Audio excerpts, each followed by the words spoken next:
Miss হবে না আপনার পছন্দের টিভি শো। দেখুন জি5 অ্যাপে একদম ফ্রি। আমি তোমার সারা জীবনের তোমার সব প্রয়োজনের দায়িত্ব নিলাম। যেই ভূতটা কাল রাতে এই ঘরে এসেছিল সেই চেঁচামেচিতে ভয় পেয়ে নিজের মাথাখানা ফেলেই পালিয়েছে। তবে আজ যখন সে আসবে তাকে তখন দিয়ে দেবো। যত সব আজে বাজে কথা। আরে ভূত কোথা থেকে আসবে? এ বাবা, তুমি তো বললে এই জানলা দিয়ে কিছু একটা আসে। এসেছিল জানো, কাল রাতে এসেছিল। নতুন মানুষ দেখে বোধহয় আলাপ করতে এসেছিল। তবে কি জানো তো, এই ভূতটা মনে হয় আমার প্রেমে পড়ে গেছে। এই একদম বাজে বকবে না। ভূতটা কেন তোমার প্রেমে পড়বে? আমার কপালটাই এমন, শুধু ভূতেরাই আমার প্রেমে পড়ে। আমাকে ভূত মানে বাজে বকাটা না বন্ধ করো। লজ্জা করে না তোমার আমার সঙ্গে এভাবে কথা বলতে? আমি বরং একটা কাজ করি, এই খুলিটা গিয়ে বাপিকে দিয়ে আসি। যখন ভূতটা আসবে আমি বলে দেবো বাপির কাছে আছে, বাপির কাছ থেকেই চেয়ে নেবে। বাপি ভালো জব্দ করতে পারবে ভূতটাকে। এই বাবা বাবা বাবাকে এর মধ্যে টানার কি আছে? হ্যাঁ, বাবাকে টানছো কেন? এমনিতে বাবা যথেষ্ট টেনশনে আছে চোরার সাথে। তুমি ওইটা আমাকে দাও। তোমাকে কেন দেবো সেই বিষয়টা আমার কাছে ক্লিয়ার না হলে আমি তোমায় কেন দেবো এটা? কারণ আমি বলেছি তাই তুমি দেবে। সত, তুমি কিন্তু বড্ড বেশি অবাধ্য হয়ে যাচ্ছ।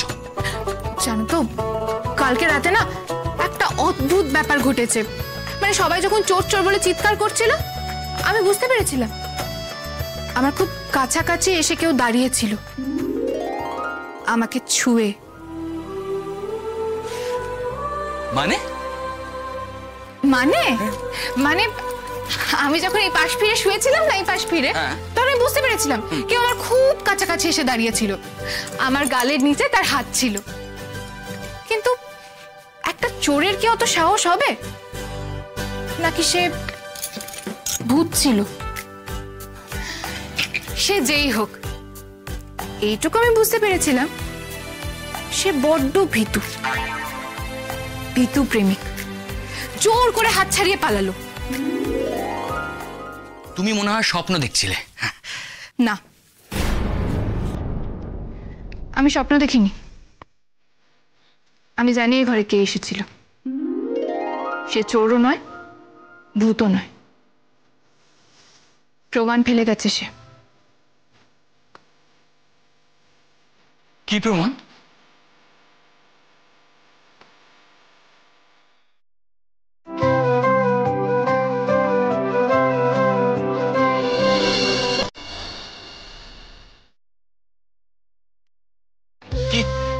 কি প্রমাণ এটা?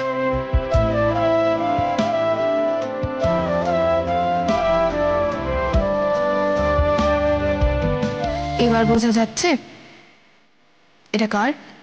কি আশ্চর্য, নিশ্চয়ই ছিঁড়ে গিয়ে কখনো পড়ে গেছিল। এই নাও, আমি কাউকে কিছু বলবো না। কাউকে বলে বোতামটা লাগিয়ে দিতে। থ্যাঙ্কস। আর এটাও, এরপর থেকে যখন বানিয়ে বানিয়ে কথা বলা হবে তখন একটু ভেবে বললে ভালো হয়। মানে আমরা যখন নিচে, যখন সব চেঁচামেচি থেমে গেছে, তখন একটা চেঁচামেচি কেন হচ্ছে এটা বলতে বলতে আসা হলো নতুন বরের। ওটা আমি ছাড়া অন্য কেউ খেয়াল করলে খুব মুশকিলে পড়তে হতো। দারুণ বুদ্ধি তো মেয়েটা। Good observation.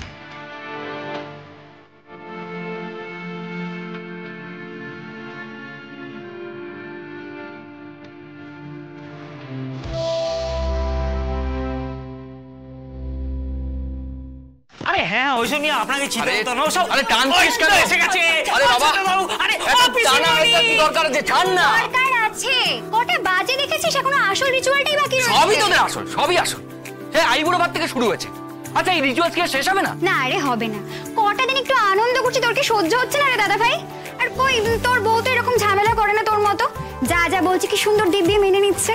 হ্যাঁ, সে তো রাজি হবেই। সবেতেই আমাকে বেকায়দায় ফেলা ছুতো খোঁজেন ম্যাডাম। এই এই আমি কিন্তু সব শুনছি। হ্যাঁ, আমি কিন্তু স্রোতকে গিয়ে বলে দেবো। ভুলে যাস না, স্রোত আমার বন্ধু হয়। তবে আর কি, দুজনে হাতে হাত মিলিয়ে আমাকে জ্বালাতন করো? এই এখন এখানে কি করতে হবে সেটা আমাকে বল। ধৈর্য ধরুন মশাই, সবুরে মেওয়া ফল। আমার পাশে আয়, এটা ভালো করে ধর, কেমন? আর শোনো, অনুষ্ঠান যেই শুরু হবে অমনি তোমরা কিন্তু শাকুলু দিতে শুরু করে দেবে, কেমন? এটা নিয়ে কি করবো সেটা তো বলো। এটা তুই তোর বউয়ের হাতে দিবি বাবা। মানে আমার দেওয়ার কি আছে, তুমি দিলেই তো হতো। ও দাদা, তোমার ছেলে বলে কি? আহা, ওই সব ভাত কাপড় ব্যাপারটা জানে না। কোন বিয়ে বাড়ি তো গেছে যে এসব দেখবে? তোরা ওকে একটু ভালো করে বুঝিয়ে দি যে ভাত কাপড় ব্যাপারটা কি।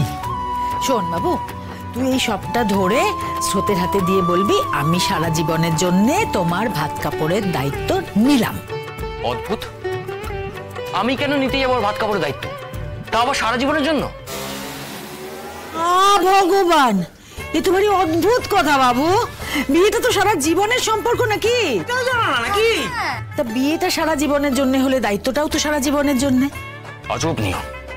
এখনকার দিনে একটা বিয়ে সারা জীবনের জন্য টিকবে কি টিকবে না তার কোনো ঠিক নেই। আর তোমরা এসব কথা বলে আমাকে প্রমিস করাচ্ছ। না, আমি এসবের মধ্যে নেই। নেই বললে কি করে হবে? ও দাদা, তোমার ছেলে তো ভারী আর বুঝো। সেই জন্যই তো আমার বুঝদার মেয়েটা এনেছি ওর জন্য। এই যে চুপ করে থাকা হচ্ছে কেন? আজ বাদে কাল ডাক্তার হবে, আর তোমার সারা জীবনের ভাত কাপড়ের দায়িত্বের মতো রিগ্রেসিভ কথা আমাকে বলতে হবে? তোমার কোনো সেলফ রেসপেক্ট নেই নাকি বিয়ের পর ডাক্তারি পার চুকিয়ে দেওয়ার ইচ্ছে আছে? এই একদম না বুঝে কথা বলবেন না। আমার কি ইচ্ছে সেটা আপনি জানেন নাকি? আবার লেগে গেল। আবার আপনি করছিস? ওই হলো। আচ্ছা, আমি কি বলেছি সেটা তুমি পিসিমণিকে জিজ্ঞেস করে দেখো না। জিজ্ঞেস করো। ঠিক আছে, কি বলেছে ও? কি বলেছে? কি আবার বলবে? ও বলেছে যে সার্থক যদি ওর ভাত কাপড়ের দায়িত্ব সারা জীবন নেয়, তাহলে ও ভাত কাপড়ের দায়িত্ব ওর সারা জীবন নেবে। ব্রাভো ব্রাভো, আবার কি? ঠিক বলেছে, একদম ঠিক। এটা হচ্ছে ট্রু স্পিরিট। হাম কিসি সে কম নেই। ও যদি দায়িত্ব নেয় তাহলে ও দায়িত্বটা নেবে। এটাই হলো আসল বিয়ে, আসল সেলফ রেসপেক্ট। হে ভগবান, দাদা তোমার কি হয়েছে গো? তুমি আবার এইসব শুনে বলছো ব্রেভো ব্রেভো, হাততালি দিচ্ছ? আরে বাবা, তোমার ছেলের বিয়ে দিতে গিয়ে না আমার মাথাটা পুরো গন্ডগোল হয়ে যাবে গো। এ তো দেখছি সৃষ্টি ছাড়ার কারখানা। এতদিন জানতাম ছেলে মেয়েকে এই ভাত কাপড় হাতে দিয়ে বলে যে সারা জীবনের দায়িত্ব নিলাম, এটাই তো নিয়ম। সীমা, নিয়ম তো সময়ের সাথে সাথে বদলাতে হবে, তাই না? মেয়েরাই বা কম কিসের? এমন করে অন্যের উপর নির্ভরশীল থাকবে নাকি? নিয়ে আয়, নিয়ে আয়, আরেকটা থালা টালা সাজিয়ে নিয়ে আয়।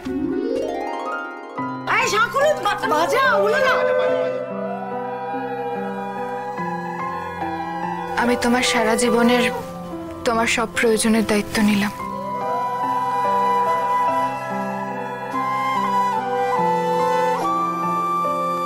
জি5 ডাউনলোড করুন আর সব এপিসোড দেখুন একদম ফ্রি।